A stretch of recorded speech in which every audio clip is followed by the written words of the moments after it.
donc ñoom dañoo bëgg a waxal nit ñi ne leen buñ ko écarté te ça m'étonnerait beaucoup du jógewul ci ñoom justice moom moo def liggéeyam c'est ce qu'ils ont voulu dire man j'ai interrogé quelqu'un hier c'est ce qu'il m'a dit nee na ma ñoom dañuy fàttali juste que Ousmane Sonko am na problème ak la justice na ko dem lijjanti ji. ba Benno Bokk Yaakaar.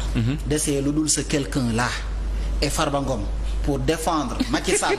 lu tax bi ma nekk quelqu'un nga xalaat ne Ablaye Seydou Sow laay wax. parce que moom nga invité démb en fait j'ai suivi l'émission parce que tout simplement ci ñoom la ñu yaakaar pour défendre Macky Sall et faire face à Ousmane Sonko boobu mooy ñoom seen yaakaar tas na xam nga lu tax. parce que fi mu ne nii képp koo xamante ne am nga ndëgër laay am nga ci loo sukkandiku ci wàllu famille ak ci mbokk.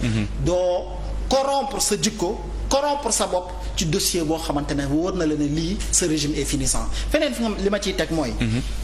gis nga l'histoire a démontré Mamadou Awa c'est en français mais dinaa ko leeral ci wolof. que les hommes politiques les plus impertinents et les plus virulents sans mesure sont ceux-là dont la parole et la pensée sont issues des mamelles de la transhumance parce qu'ils veulent plaire au prince parce que tout simplement ils veulent le plaire lu leen neex lu ñaaw lu ne dinañ ko teg mooy li Abdoulaye Seydou Sow moom. mais boo nee transhumance bu dee définition bi rek ci la ñu basé wu mën nañ leen ko appliquer aussi yéen aussi ak ñi nga xam ne jóge nañu feneen ñoo fekk si leen.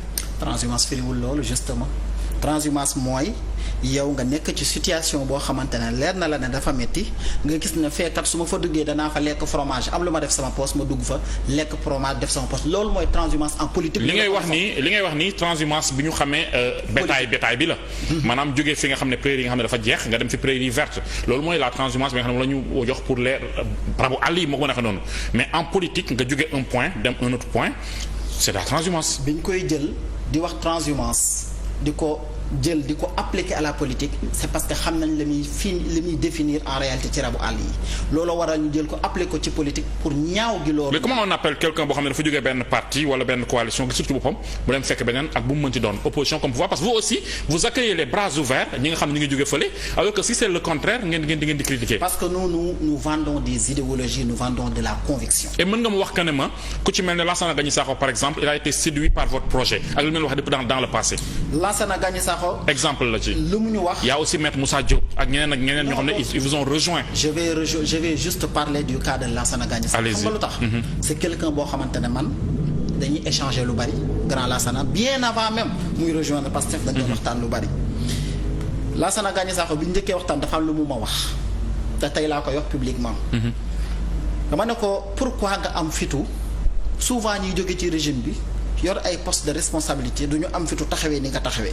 boobu ñëwagul Pastef mais di dal régime bi. mu ne ma parce que mais boobu dàq nañ ko ONAS. boobu dàq nañ ko ONAS. ok mu ne ma parce que traîné wu ma des problèmes financiers yoo xamante ne mën nañ ma ci tëj.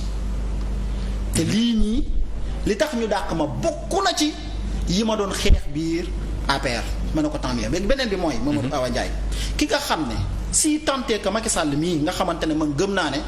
c'est l'un des présidents yi nga xamante ne mooy li ñu natt bi gën a rëy bi Sénégal am Macky Sall la comme président man loolu laa gëm tey jii nii moom bu ne woon li ma def yëpp xam naa ne baaxut waaye projet Pastef bi kat gëm naa ne la ñu war a soutenir na parce que sama mea culpa la ñun dañ naan ko non yow kay fi mu ne nii moom bul mës a wax loolu yow ak sa mbooloo demal ñu sànni la déedéet xam nga lu tax.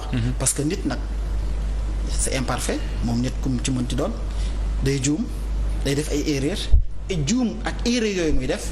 est-ce que ñun ñooy kan ñun ba na ko yow doo dellu si ci yoon bu baax ñun ñooy